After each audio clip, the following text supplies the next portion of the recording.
Tiene la palabra el diputado Julián Oviglio, que comparte el tiempo con el diputado Pablo Tonelli. Muchas gracias, presidenta. A ver, en primera instancia nos tenemos que preguntar cuándo se hacen los blanqueos, cuándo hacen los blanqueos los países, cuándo permiten este ingreso de capitales que se han ido del país.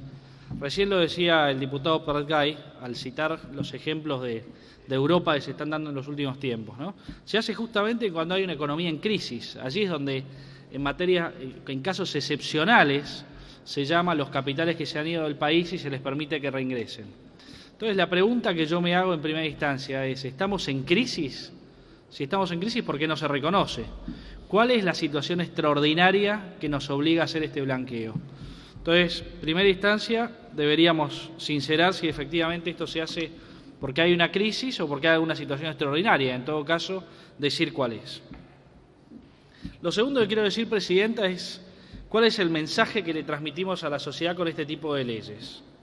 ¿Le estamos diciendo el que evade es un gil o le estamos diciendo el que evade es un vivo? Me parece que le estamos diciendo que si uno evade, si no paga sus impuestos, es un vivo, y que no se preocupe que a los 5 años o a los 4 años va a tener una ley que le va a permitir blanquear todo eso que evadió. Me parece que el mensaje que tenemos que transmitir a la sociedad es el contrario, que la ley es igual para todos, que los impuestos se pagan y que hay que cumplir con las leyes.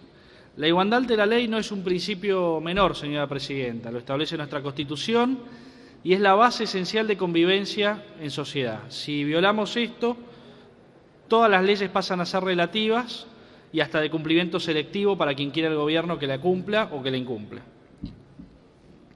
Voy a hacer algunas reflexiones sobre algunas realidades que está reconociendo este proyecto de ley de blanqueo que nos envía el gobierno para que debatamos. Son duras realidades, pero me parece que deberían estar reconocidas por el oficialismo y por lo menos debatidas para buscar una solución entre todas las fuerzas políticas. La primera realidad que está reconociendo este proyecto es que hay una fuga de capitales inmensa. No solo durante este año, sino que durante el año anterior y también durante el 2011 ha habido fuga de capitales muy importante. Segunda instancia, lo que está mostrando este proyecto es que hay una falta de confianza para la inversión enorme, no del mundo en la Argentina, de los argentinos en la Argentina. Esos argentinos que evaden, que se llevan el dinero o que lo guardan en una caja de seguridad, como las 14 o 15 cajas que se descubrieron hoy en el sur, o lo guarda en el colchón, esa persona quiere decir que no confía en su país para poner la plata. O tal vez confía en su país, pero no en el gobierno que hay ahora. Tercer tema, la soledad mundial en la que estamos. Tenemos uno de los yacimientos más importantes del mundo. Más importante del mundo. No hay nadie que quiera invertir. Es medio raro esto, ¿no? Tenemos un potencial impresionante y nadie quiere venir a poner el dinero. ¿Por qué no vienen a ponerlo? Porque hay que invertir en largo plazo y nadie confía en el largo plazo mientras esté este gobierno. Y toda la gente que viene a invertir está exigiendo tasas de retorno altísimas a cortísimo plazo. Esas inversiones en materia energética son imposibles. Otra realidad que nos muestra este proyecto de blanqueo, que el cepo cambiario ha fracasado en su totalidad. Si no hubiese cepo cambiario, no habría necesidad de este tipo de proyectos para que vuelvan los dólares que se fueron. Otra realidad que nos muestra el proyecto, que las reservas del Banco Central están cayendo en picada. Estos son números públicos y la verdad que es muy preocupante lo que está sucediendo con el Banco Central, ni hablar si empezamos a mirar los bonos que se han metido en sustitución de reservas reales, la verdad que eso sería más alarmante todavía. Si miramos la venta de los inmuebles, más escandaloso todavía y nos muestra una realidad y un fracaso de estas últimas políticas. En los 2 últimos años se acumula una caída del 68% en la venta de los inmuebles. 68%. Esto es muy importante. Por supuesto, al caer la venta de los inmuebles, cae la construcción, cae el empleo, ¿no? Esto es lógico. Entonces, señora presidenta, lo que yo voy a hacer ahora es algunas preguntas, porque hay veces que son más importantes las preguntas que las afirmaciones, ¿no? Entonces, voy a hacer algunas preguntas para que reflexionemos un poco sobre algunas cuestiones. En 2009, 35.000 personas se acogieron al blanqueo. ¿Quiénes son esas personas? ¿Dónde está la lista? ¿Son los mismos que van a entrar ahora? ¿Qué seguimiento le dio la FIP a esos evasores? ¿Les puso la lupa como a esos que evaden una cuota de monotributo y les cae una inspección al día siguiente? 35.000 personas. ¿Quiénes son? ¿Son los mismos que vamos a volver a ver ahora? Una pregunta interesante, ¿no? Segunda pregunta o segunda reflexión. Esta ley no permite blanquear pesos. O sea, la gente que ha ahorrado pesos y no los ha declarado, no los puede blanquear. Entonces, lo que obliga a hacer es ir a comprar dólares al mercado paralelo y con eso blanquear sus dólares. ¿Acaso no estábamos buscando pesificar la economía? Acá lo que estamos haciendo es que un montón de pesos negros que hay se vayan a los dólares. Exactamente lo contrario a lo que se buscaba. Tercer pregunta. ¿No es injusto que los trabajadores paguen impuestos todos los meses por su trabajo y que los evasores no paguen nada por su ganancia? Otra pregunta, otra reflexión. El oficialismo festeja, ayer lo decía el miembro informante, que en los últimos 10 años han duplicado la presión impositiva. Duplicado la presión impositiva. Yo, la verdad que no entiendo. ¿Ahora es progresista duplicar los impuestos, aumentar la carga impositiva? Yo es la primera vez que escucho en el mundo que un gobierno festeje que duplicó la carga impositiva. Hasta ahora he visto que los gobiernos festejan cuando logran reducir los impuestos para que los ciudadanos tengan más dinero que invierten en el mercado, que dan más trabajo. Este gobierno festeja porque duplicó los impuestos. No sé. Otra reflexión.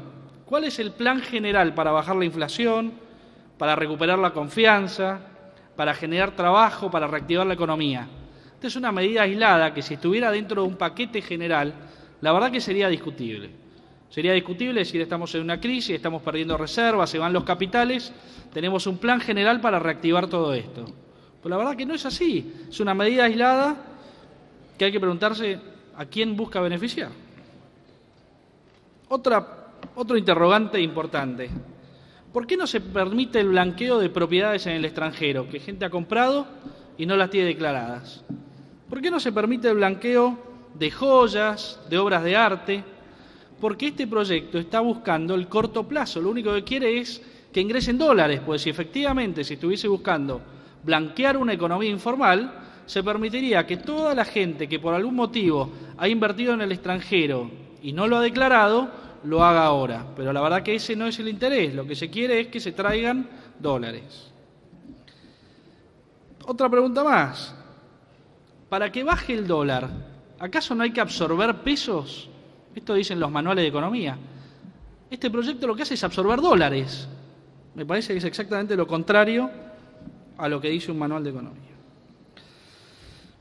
Otra pregunta me parece que es preocupante para aquel que quiera invertir o para aquel que esté endeudado en dólares. ¿Acaso el SEDIN se va a poder entregar para cancelar obligaciones en dólares? ¿Se va a poder entregar compulsivamente? O sea, alguien que es acreedor de dólares, ¿va a poder venir una persona y le va a decir, yo le cancelo con este SEDIN, que es una cuasimoneda, le cancelo los dólares que le debo? Según lo que dice el proyecto, sí se va a poder hacer, y ese SEDIN claramente va a valer en el mercado menos de lo que dice nominalmente. El encaje, otra pregunta importante, el encaje de 100% de los dólares que reciban las entidades financieras es solamente para esas entidades financieras, pero ese encaje pasa automáticamente al Banco Central. Entonces, establecer en la ley que ese encaje no va a poder ser utilizado es por lo menos ocultar que el Banco Central sí lo va a poder utilizar. Entonces, la pregunta es, esos dólares que van a entrar del blanqueo, ¿para qué se van a utilizar? Porque no van a quedar en un encaje, esta es la realidad. Otro interrogante. Un particular que recibe SEDIN va a poder cambiarlo por dólares y guardarlo. Ahora, ¿qué es lo que pasa con los desarrolladores inmobiliarios? Pues teóricamente todo esto es para reactivar el mercado inmobiliario. Un desarrollador inmobiliario que recibe un SEDIN lo precisa venderlo, precisa liquidarlo, para cubrir sus necesidades financieras, sus flujos financieros. Cuando lo vaya a liquidar, ¿cuánto le van a pagar a ese desarrollador inmobiliario? ¿Se lo van a pagar al valor blue o se lo van a pagar a 5 pesos? Según lo que dice la ley, va a ser a 5 pesos. Con lo cual, ¿qué desarrollador inmobiliario va a tomar Cedin? Ninguno. Si el valor blue, el valor del dólar libre, para decirlo como corresponde, pues es el dólar libre, sin restricciones del gobierno, es 10 pesos. ¿Qué desarrollador inmobiliario va a agarrar 5 pesos por ese Cedin? Ninguno. Con lo cual, esta idea de que esto va a ser un boom inmobiliario, me parece es totalmente equivocada. Última reflexión, antes de pasarle la palabra al diputado Tonelli. 2 semanas antes de la presentación de este proyecto de ley, hubo una reunión del G20 en París. Esa reunión fue sobre lucha contra la corrupción y se acordó específicamente y textualmente que los países van a apoyar y fortalecer los esfuerzos para combatir el lavado de dinero. Lo repito, textualmente, firmado por Argentina. Apoyar y fortalecer los esfuerzos para combatir el lavado de dinero. Esto fue en el G20 2 semanas antes de que se presentara este proyecto de ley. Entonces mi pregunta es, ¿el gobierno de qué lado está? ¿El gobierno está del lado de los evasores, de los que cometen delitos o del lado de los trabajadores honestos? Mire, Presidenta, nosotros no tenemos dudas. Estamos del lado de los trabajadores y de los ciudadanos honestos. Así que por esos motivos vamos a votar en contra. Muchas gracias. Gracias, diputado.